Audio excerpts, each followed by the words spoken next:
Bismillahirrahmanirrahim. Alhamdulillahilladzi allamani bi ulumil ulama'il muwahhidin wal muhaqqiqin wa arsyadani ila tariqi mustaqim. Wassalatu wassalamu ala sayyidil wujud wal arwah nabiyina Muhammadin sallallahu alaihi wasallam alladzi jaa'a bisyari'ah wa tariqah wal haqiqah wal ma'rifah wa ala alihi wa sahbihi ajmain, amma ba'du. Subhanaka la ilma lana illa ma 'allamtana innaka antal alimul hakim. La haula wa la quwwata illa billahil aliyyil azim. Malam ini kita melanjutkan pengajian kitab Tanbihul Mukhtarin karya Syekh Abdul Wahab Asy-Sya'rani. Kitab ini sangat bermanfaat sekali bagi orang yang belajar tasawuf, akan mendapatkan pengetahuan baru tentang contoh dan keteladanan para ulama salafus soleh. Bagaimana kesungguhan mereka dan bagaimana perjuangan mereka, terutama perjuangan melawan hawa nafsu. Pembahasan kitab Tanbihul Mukhtarin sudah sampai pada halaman 75. Qala musannif rahimakumullah wa nafa'ana bihi wa bi ulumihi fid darin amin ya rabbal alamin. Wa kana Dunun al-Misri, ya. Wa kana, dan ada siapa Dunun al-Misri, Dunun al-Misri rahimahullah ta'ala, ya. Semoga Allah merahmatinya, ya, ta'ala maha tinggi. Yaqulu, berkata Dunun al-Misri, adroknan nasa, adrokna, aku menemukan an-nasa, manusia,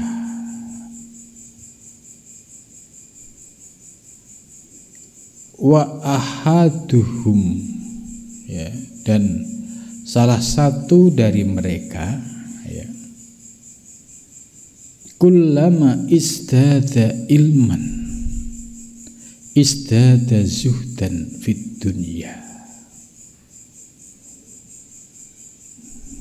wa taqlilan fi min mata'iha wa tarahumul yawma kullama istada ahaduhum ilman kullama istada fid dunya ruhbatan wa qasratan li amta'atiha min libasin wa mat'amin wa man kahin wa maskanin wa markabin wa khatimin wa nahudalik. Dunun al-Misri menyampaikan, ya, adroknan nas, ya, pada zaman beliau. Ini kejadian pada zaman beliau melihat situasi sosial yang ada. Wa ahaduhum, ya, dan di antara nas manusia itu ada, ya, salah satu di antara mereka itu ketika tambah ilmunya maka tambah zuhudnya fid dunya. Jadi kullamma istada ilman istada zuhdan fid dunya. Ini perlu kita pahami makna yang dimaksud di balik teks ini. Jadi ketika tambah ilmu, ya, dampak positifnya, ya, akan bertambah zuhudnya terhadap dunia. Makna zuhud ini harus dipahami secara lebih tepat. Jangan sampai Ya, zuhud dipahami menjauhi dunia. Kalau ini dipahami secara tekstual, maka nanti akan ada orang-orang yang semakin bertambah ilmu, dia akan meninggalkan aktivitas duniawinya. Ya, seperti dia bekerja, ya, kemudian dia berdagang, ya, karena menganggap makna zuhdan fid dunya itu harus meninggalkan dunia. Padahal bukan itu maksudnya. Jadi zuhdan fid dunya itu maknanya bukan berarti meninggalkan pekerjaan, meninggalkan profesi. Orang yang sudah bekerja di kantor ya tetap bekerja. Orang yang berdagang ya tetap berdagang. Orang yang menjadi PNS ya tetap sesuai dengan profesinya. Lah, zuhud fid dunya ini yang dimaksud menjaga hati dari kecintaan terhadap duniawi. Jadi menjaga hati dari kecintaan terhadap ya jabatan, ya pangkat, ya dan dunia. Sehingga profesi boleh apa saja, yang penting kecintaan hati hanya untuk Allah. Ya, kecintaan hati bukan untuk materi. Bagaimana posisi materi? Ya, materi sebatas di tangan. Jabatan sebatas amanah. Misalkan dia berdagang mendapatkan untung, ya ini mendapatkan amanah. Kalau amanah cukup di tangan. Sewaktu-waktu diminta diambil yang punya, yaitu Allah, maka tidak ada beban yang masuk ke dalam hati. Karena kita sadar ini titipan diambil oleh yang punya, maka beban hati akan enteng.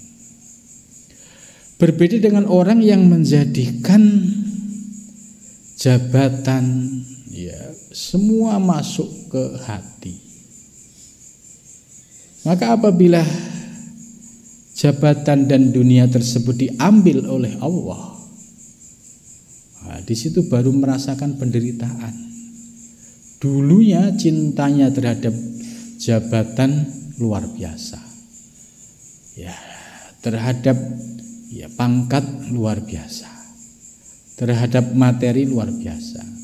Yang suatu ketika diuji oleh Allah, jabatannya diambil, kemudian hartanya juga ludes. Bagi Allah sangat mudah.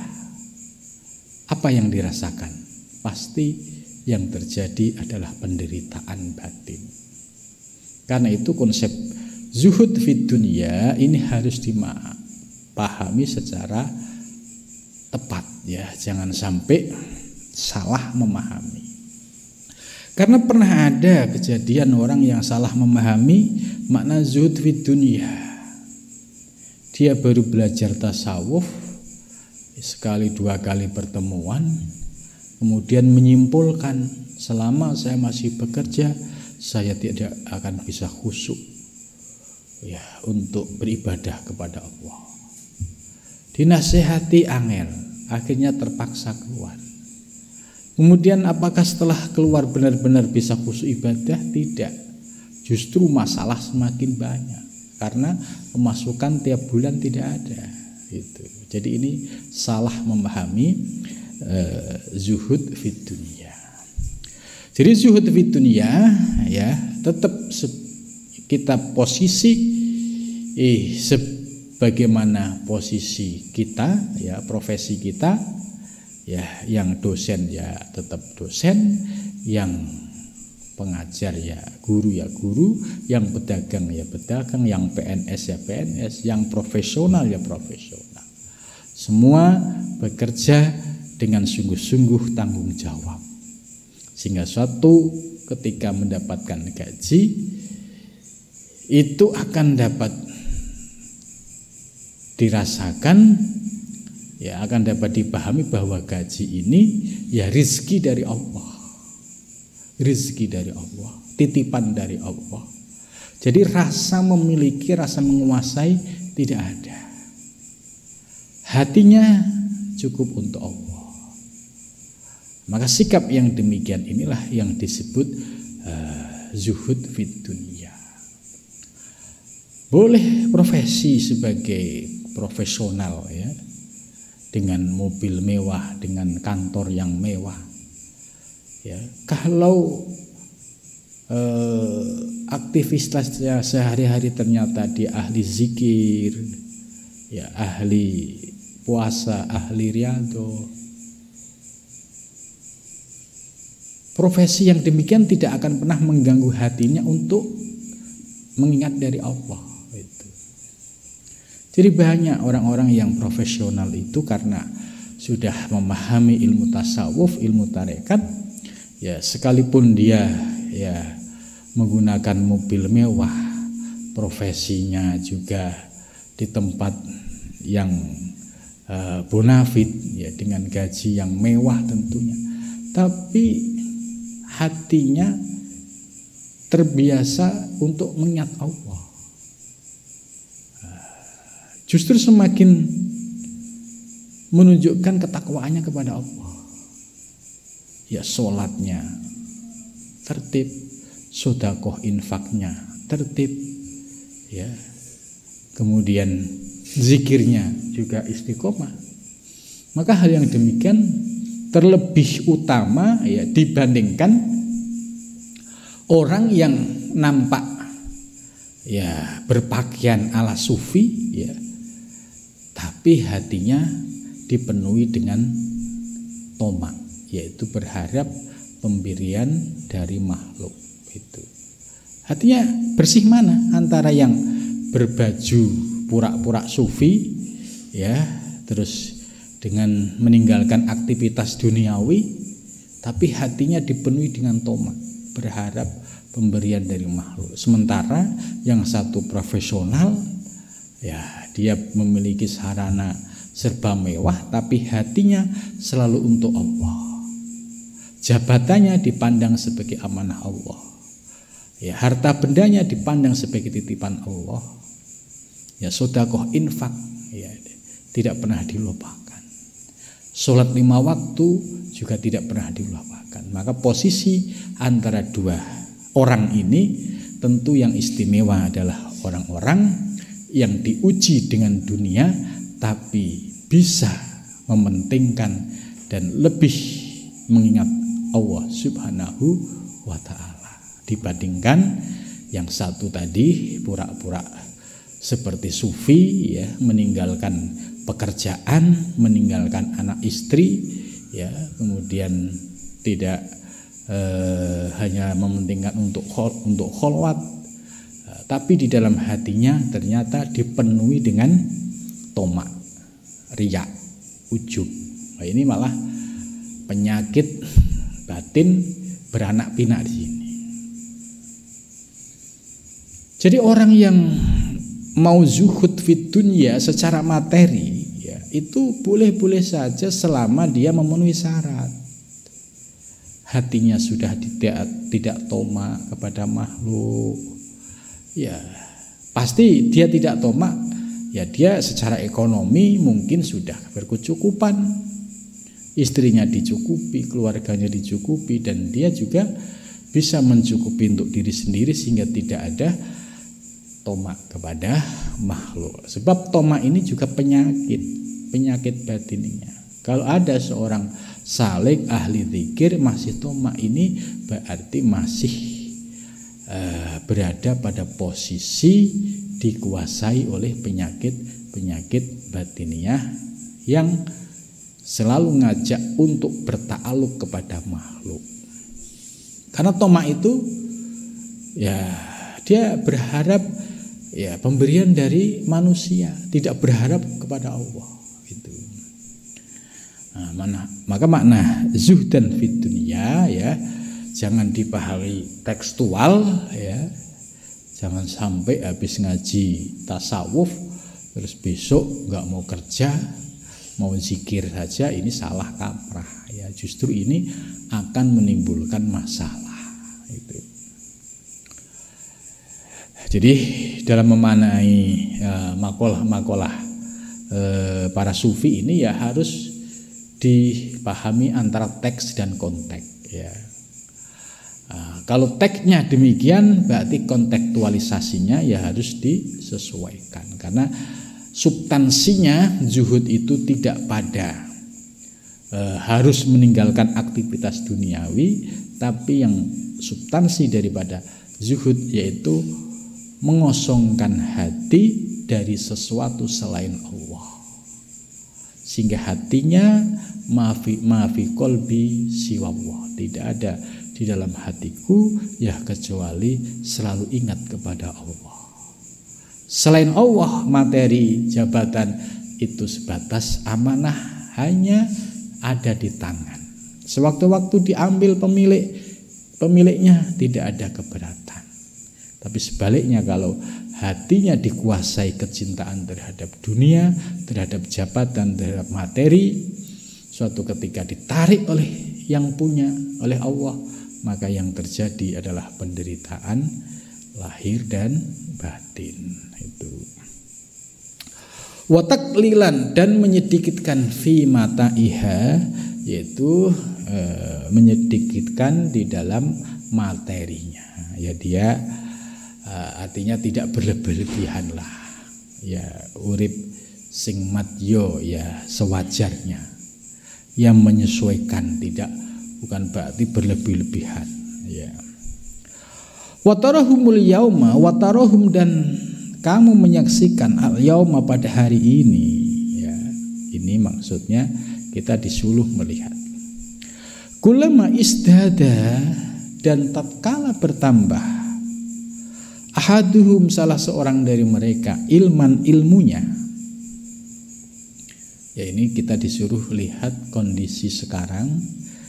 Bagaimana kalau ada orang bertambah ilmunya, kulama istada fid dunya rohbatan ya, maka semakin bertambah kecintaan terhadap dunia ya, kecintaan terhadap dunia. Wa qasratan li amtaiha, dan memperbanyak ya materinya, perhiasan-perhiasan dunia ini, min libasin, dari pakaian ya, pakaiannya berlebihan ya, tiap hari pasti beli gitu ya, kayak model selebritis lah, tiap saat pasti ganti baju itu. Wamat'am, dan ya tempat makannya ya. Wamankah, ya memperbanyak istri. Wamaskan, dan tempat tinggalnya. Wamarkab, dan kendaraannya. Wakhotim, dan pembantunya. Wanahwadalik, dan selain itu ya. Jadi apa yang disampaikan oleh Dunun al-Misri ini juga ada benernya ya, tapi tidak semuanya digebiah-uyah ya. Kalau bahasa itunya digeneralisir. Digeneralisir itu dianggap sama rata gitu. Maksudnya kalau ada orang tambah ilmunya tapi nanti tambah kecintaan terhadap dunia, terus nanti akan semakin bertambah pula yaitu materi duniawi tadi, mulai dari pakaiannya berlebih-lebihan, makannya berlebih-lebihan, mankah yaitu istrinya ya berlebih-lebihan, tempat tinggalnya berlebih-lebihan. Nah, kalau ada ciri-ciri seperti ini berarti yang tidak masuk pada kategori orang yang hatinya dijaga oleh Allah. Tapi ada juga ya ulama atau sufi ya yang hidup di zaman modern. Kalau dilihat dari ya sarana lahiriahnya, ya bisa dikatakan semua serba mewah, bahkan di atas rata-rata. Tapi perlu diperhatikan, ya, jangan maksudnya tadi tidak boleh digebiah uyah, karena orang-orang yang diberikan anugerah Allah, rezeki lahir dan batin, ya, batiniahnya selalu istiqomah zikir dan ibadah kepada Allah, sekalipun diberikan fasilitas duniawi yang menurut masyarakat itu mewah, ya, tapi peran di tengah masyarakat ya tetap terjaga, tetap diutamakan. Ngurus umat juga tetap diutamakan, zikir tetap istiqomah, ya, aurat tetap istiqomah. Jadi tidak sedikit pun mengganggu rutinitas atau yang menjadi wadhifahnya dalam menuju Allah, dan juga tidak silau dengan perhiasan materi dunia, tidak silau dengan perhiasan materi dunia. Sarana yang ada dianggap ini sebagai fasilitas Allah untuk kelancaran dakwah, ya, bukan sebatas ya untuk bangga-banggaan kemudian akhirnya ya dijadikan semakin jauh dari Allah. Nah, ini perbedaan antara orang-orang yang hatinya sudah istiqomah di jalan Allah dengan orang-orang yang baru proses kemudian terkaget-kaget oleh dunia. Nah, yang dijelaskan oleh Syekh Dunun Al-Misri tadi, fenomena tadi di zaman sekarang juga ada. Ya, setelah misalkan terkenal gitu, nanti pasti macam-macam godaannya. Apa yang dijelaskan di sini benar semua, ya, mulai dari mat'am, libas, mankah, maskan, itu benar semua. Itu. Tapi fenomena ini tidak boleh digebiah ulah, ya, digeneralisir. Ada juga ya orang-orang yang sekalipun secara sarana ya itu ya boleh dibilang mewah, tapi pengabdian di jalan Allah, pengabdian untuk Allah, ya dia tetap istiqomah, tidak sedikit pun ya berubah, tidak sedikit pun membuat silo yang akhirnya menjadi hijab yang dapat menghentikan perjalanannya menuju Allah Subhanahu wa Ta'ala. Nah, ini perbedaannya di situ. Lah, apa yang menjadi perbedaannya? Perbedaannya ada pada kualitas keyakinan. Kalau yang pertama tadi dia masih baru, jadi belum memahami dinamika dan godaan hawa nafsu. Tapi yang kedua ini sudah madep mantep dalam menuju Allah, sehingga apapun ya yang ada tidak pernah mengganggu dan tidak pernah membuat silau dalam menuju Allah Subhanahu wa Ta'ala. Andai diberikan sarana oleh Allah, tetap itu dipandang ya sebagai sarana dari Allah Subhanahu wa Ta'ala, bukan untuk sekedar tujuan duniawi. Ya, ini bisa kita lihat ya, ulama-ulama sufi ya itu dimuliakan oleh Allah dengan cara-cara yang mulia. Ada sufi yang sangat luar biasa ya, seperti Syekh Sazili ya. Itu memiliki sarana serba mewah. Itu. Jadi ada satu kisah ketika Syekh Sazili datang ke salah satu temannya. Nah, kemudian murid temannya ya sama-sama seorang guru sufi gitu. Muridnya ini komentar, masa sufi mewah banget ya. Zaman itu mungkin kendaraan sarananya yang dimiliki oleh Syekh Sazili itu ya mewah banget. Masa sufi kok mewah banget gitu. Terus akhirnya gurunya menjelaskan, ya walaupun dia mewah, tapi martabatnya di sisi Allah lebih tinggi orang tersebut daripada kalian yang berbaju sufi tapi di dalam hatimu masih banyak tomak dan riya. Gitu. Akhirnya sadar, oh iya ternyata bagi para sufi itu ya kemewahan itu bukan masuk ke dalam hati tapi sebagai sarana dari Allah Subhanahu wa taala yang tidak menggoyahkan hatinya, ya sebagai seorang salik yang senantiasa selalu mengingat Allah Subhanahu wa taala. Itu. Tentu ini sebagai warning ya, apa yang disampaikan oleh Dzunun al-Misri ini sebagai warning, jangan sampai salikin pemula ini kemudian berubah sikap seperti yang dijelaskan oleh Syekh Dzunun al-Misri ini. Ya memang ya kalau yang baru-baru ya biasanya terjadi perubahan materi ini banyak sekali perubahannya. Tapi kalau yang sudah mapan ya iktikadnya, sudah mapan istiqomahnya, ya insya Allah tidak akan silo dengan gemerlapnya dunia. Wa kana Sufyan As-Tsauri radhiyallahu anhu yaqulu, berkata, kaifa yakunu hamilul Qur'an amilan bih. Ya, ini Sufyan As-Tsauri juga seorang sufi yang masyhur ya.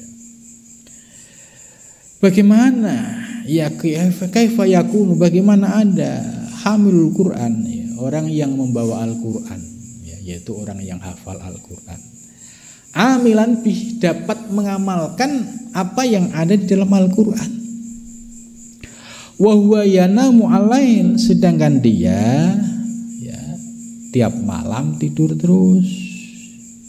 Wa yuftirun nahar, dan di siang harinya ya tidak pernah puasa. Wa yatanawwalunal haram, dan dia suka memperoleh barang yang haram dan syubhat. Gitu. Jadi ini hamil Quran ini sebagai contoh. Baik orang yang menghafal Al-Quran atau orang yang memiliki ilmu ya, sama-sama pentingnya. Dalam hal ini ya harus berani ya tirakat, harus berani riyadhah ya. Enggak boleh yanamulail ya, artinya ya dia tidak pernah bangun malam untuk sholat malam, zikir ya. Kemudian puasa, ditambah lagi makannya sembarangan. Ya, ada barang haram datang disikat, barang syubhat juga disikat. Nah, ini dipertanyakan oleh Sufyan As-Tsauri, bagaimana mungkin orang yang menghafal Al-Qur'an bisa mengamalkan kalau ya banyak tidurnya, banyak makannya, terus makannya haram dan syubhat. Itu artinya seorang penghafal Al-Quran sulit bisa mengamalkan Al-Quran kalau ya, mafhum mukhalafahnya ya suka banyak tidurnya, tidak pernah tirakat puasa, dan makannya sembarangan. Gitu. Ya, dari penjelasan ini kita bisa paham bahwa yang membuat ilmu susah diamalkan itu ada dua faktor. Faktor tirakat pada saat mencari ilmu, yang kedua faktor makanan yang masuk pada saat mencari ilmu. Kalau pada saat mencari ilmu banyak makan barang haram, ya nggak ngerti hukum ya, atau ngerti hukum tidak diamalkan, apa saja disikat, ya ini pasti nanti dampaknya akan sulit ilmunya itu bisa diamalkan. Yang kedua, ya dia tidak memiliki tirakat, riadohnya tidak ada. Itu. Maka orang yang pengen bisa mengamalkan ilmu, baik hamilul Quran maupun orang yang memiliki ilmu, ya dua hal ini harus dilaksanakan. Wa kana Umar bin Abdul Aziz rahimahullah taala. Ya, ini Umar bin Abdul Aziz ya, seorang yang dikenal ya dalam sejarah Islam. Yaqulu berkata, "Lau anna haula'il qura," ya, andai ya, sesungguhnya mereka yang ahli membaca Al-Qur'an, qura, ahya, hidup, lawajadu, niscaya mereka menemukan alaman nari, sakitnya neraka, ya, atau pedihnya neraka, fi butunihim, di dalam perut mereka, idza akalu, apabila mereka makan al haroma, barang haram. Jadi ini juga menurut Umar bin Abdul Aziz ya juga penting sekali ya, jangan sampai perut ini diisi dengan barang yang haram. Karena kalau diisi barang yang haram ya, itu pasti nanti akan disiksa oleh Allah di neraka ya, dengan siksaan yang sangat pedih itu. Walakinnahum amwat, akan tetapi mereka mati. Yartauna, mereka mengelilingi fi jifatin, di dalam ya jifah itu batang bangkai ya, finnari, di neraka. Nah, ini naudzubillah min dzalik ya, jangan sampai ya menjadi orang yang terhina di akhirat kelak ya, ya bagi orang-orang yang memakan barang yang haram itu. Wa kana Mansur bin Mu'tamar radhiyallahu anhu yaqulu, berkata Mansur bin Mu'tamar, li ulama zamanihi, kepada ulama pada zamannya. Ini Mansur bin Mu'tamar ya. Innakum, sesungguhnya kalian, lastum, kalian bukan, bi ulamain, dengan ulama gitu. Hei para ulama, Anda sekalian itu bukan ulama. Wa inna ma'antum, dan sesungguhnya kalian, mutaladdidun, orang yang menikmati bil ilmi, dengan ilmu. Yasma'u ahadukum al-mas'alah, yasma'u, mendengar, ahadukum, salah seorang dari kamu, al-mas'alah, masalah, wa yuhkiha, dan menyampaikannya, menceritakannya, linnasi, kepada manusia. Walau annakum, dan jikalau kalian, amaltum, kamu mengamalkan, bi ilmikum, dengan ilmimu, la tajrutum, niscaya kamu akan meminum, meneguk, al mararat, yaitu kepahitan-kepahitan, wal gosos, yaitu wal gosos itu tercegah di kerongkongan, yaitu maksudnya orang yang pengen minum cuma terasa banget ini di kerongkongan ini rasa